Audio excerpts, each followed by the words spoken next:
एक समय की बात है।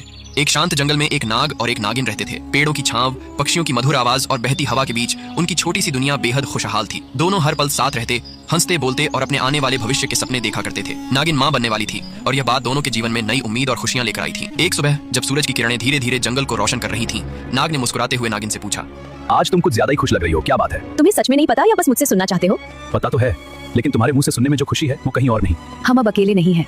हमारे जीवन में एक नन्हा मेहमान आने वाला है। ये सुनकर नाग की आंखों में खुशी की चमक आ गई। उसने गर्व और प्यार से कहा, अब मैं सिर्फ एक नाग नहीं, एक पिता बनने वाला हूँ और मैं वादा करता हूँ तुम्हें और हमारे बच्चे को हर हाल में सुरक्षित रखूंगा।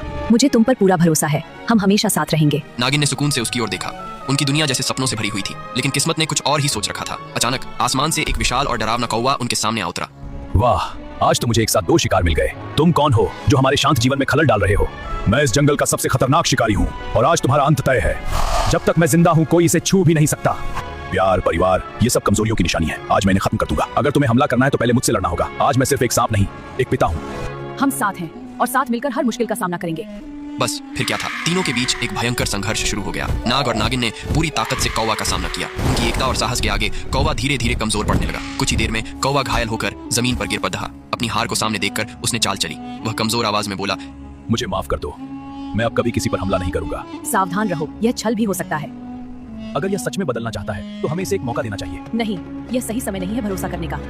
लेकिन नाग ने कौवा को छोड़ने का फैसला कर लिया। अगले ही पल कौवा ने अपनी असली चाल दिखाई। उसने अचानक नाग को अपने पंजों में जकड़ लिया और तेजी से आसमान में उड़ गया।